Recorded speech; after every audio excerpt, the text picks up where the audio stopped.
je m'assure de ne pas me surmener. Bienvenue dans la série des arcanes mineurs pour plonger dans les profondeurs de chaque carte grâce à l'astrologie. Voici l'épisode consacré au 10 de bâton. En numérologie, le 10 parle de la fin d'un cycle, d'une mutation, d'une transformation. Le 10, c'est le symbole de la mort pour pouvoir renaître, tomber pour mieux se relever.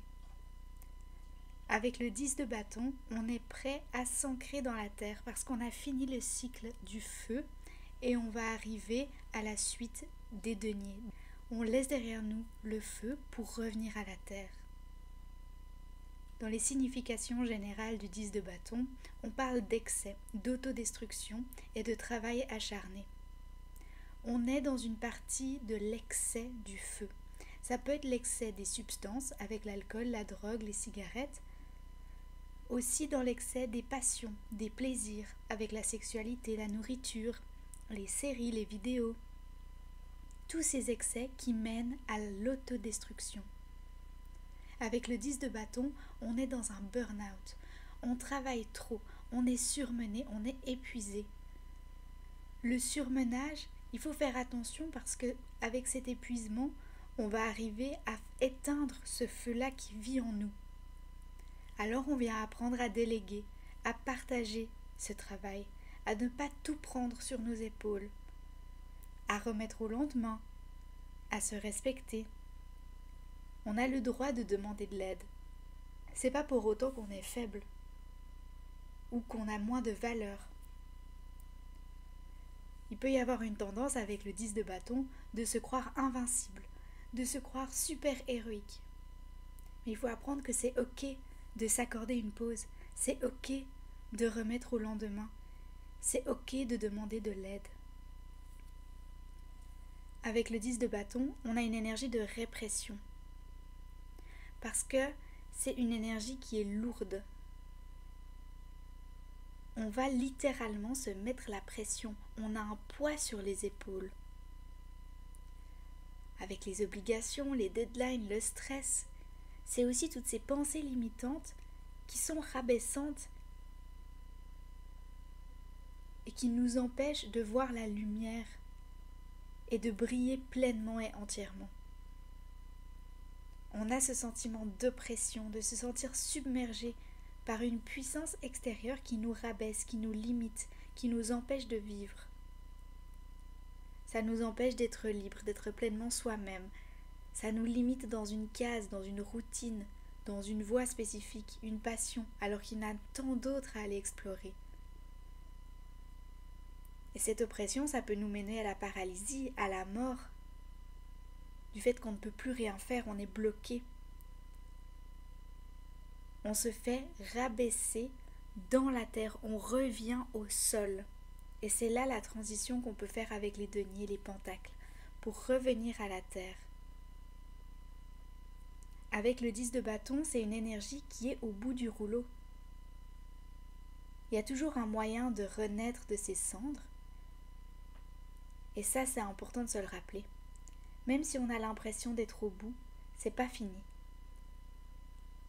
On peut toujours se rediriger, revivre différemment, trouver une voie encore plus alignée en trouvant quelque chose qui est vraiment aligné avec notre être et qui nous fait grandir.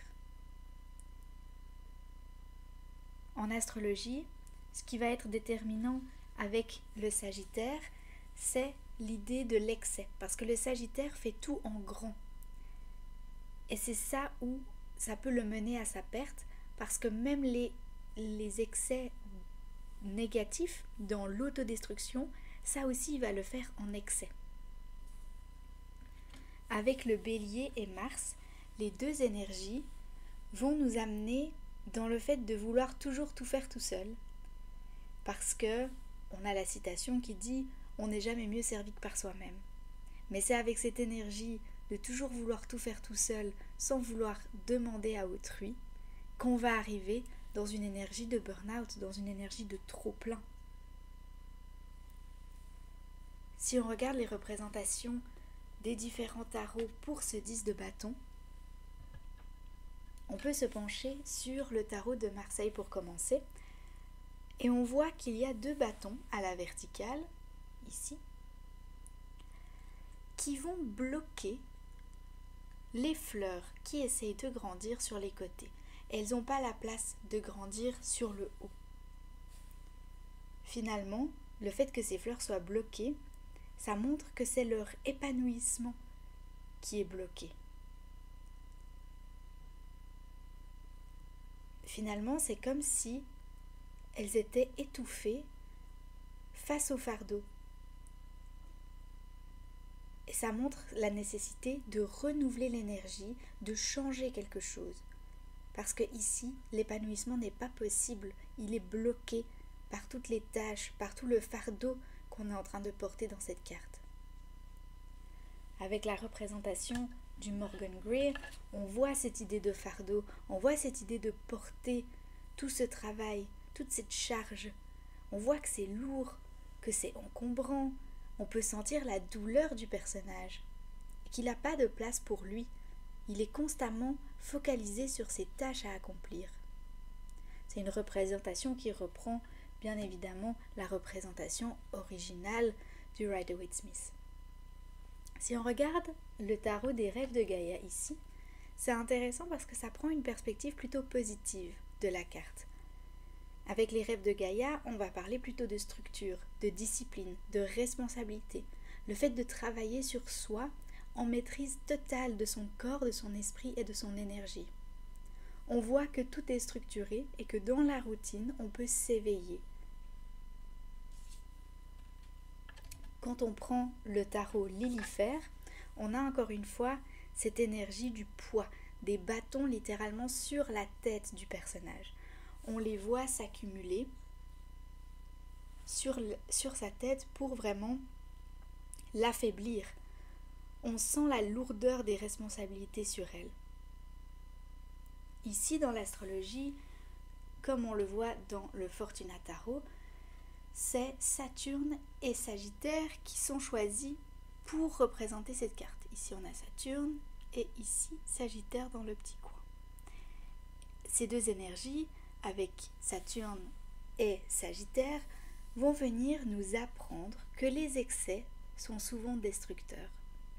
Parce que le Sagittaire aura une tendance à aller dans les excès, à en faire trop, toujours trop. Et Saturne, lui, vient nous rappeler à l'ordre. Il vient nous apprendre que nos erreurs sont là pour une raison, qu'elles sont là pour nous apprendre quelque chose. Et ici, l'apprentissage des excès, c'est que c'est important de se recentrer sur soi, de s'assurer que ça nous fait du bien, qu'on arrive à prendre soin de nous. Et que parfois, il faut accepter de ne pas être au bon endroit pour s'épanouir. Avec la représentation du Vision Quest ici, on a le mot oppression. Et c'est encore une fois cette idée de se sentir oppressé. Et ici, on a aussi l'idée de la mort, de la fin d'un cycle qui est nécessaire pour pouvoir accueillir le prochain. Et on a un retour à la terre ici.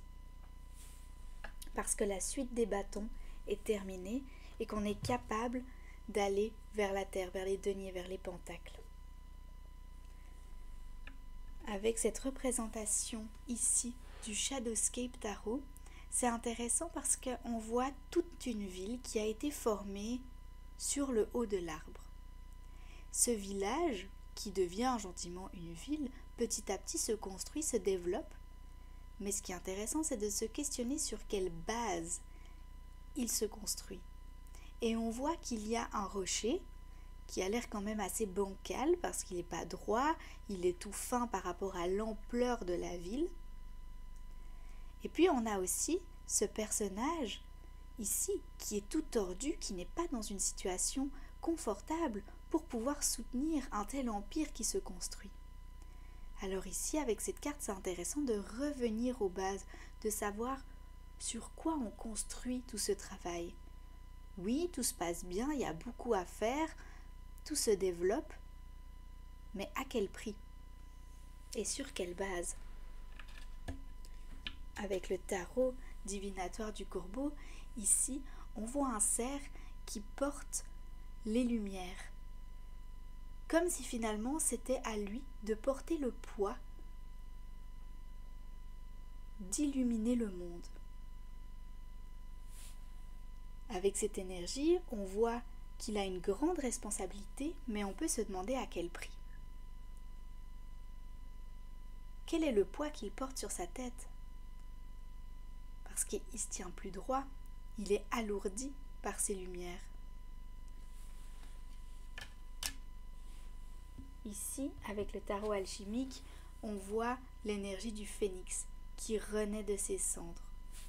On voit que la fin du cycle est nécessaire pour pouvoir renaître et qu'il est nécessaire de laisser partir certaines choses pour laisser de la place à quelque chose de plus beau, de rafraîchissant, de plus aligné.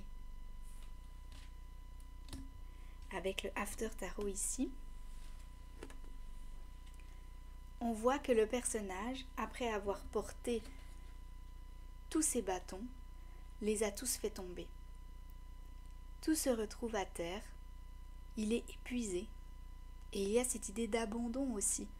Le fait qu'il a tout lâché parce que il a trop insisté dans son travail, il a trop donné, et puis tout s'est effondré. Alors est-ce que, voilà, il a perdu sa force et puis tout est tombé? Est-ce qu'il a décidé de prendre une pause enfin, ou est-ce qu'il a abandonné totalement? Ça, c'est à nous de le voir aussi et de le ressentir sur le moment. Et puis ici, on a le tarot de la nouvelle vision qui nous montre qu'est-ce qui se passe derrière le personnage qui tient ses bâtons ici. Et donc là, on voit un personnage plus âgé qui travaille dans le champ. Ça nous rappelle que le travail en extérieur, dans les champs, il est très difficile. Que c'est un travail qui se fait par tous les temps, par toutes les saisons et dans toutes les conditions. Il faut travailler, il n'y a pas le choix. Ici, avec le tarot du bon karma, on a cette idée d'obstination encore une fois. On voit le regard du personnage qui est déterminé malgré les difficultés. Finalement, avec cette carte, on peut se demander quelle tâche puis-je déléguer ou remettre à plus tard. Merci d'avoir regardé cette vidéo. N'hésitez pas à aller voir la description pour avoir les références des tarots utilisés dans la vidéo ainsi que ma bibliographie. À bientôt!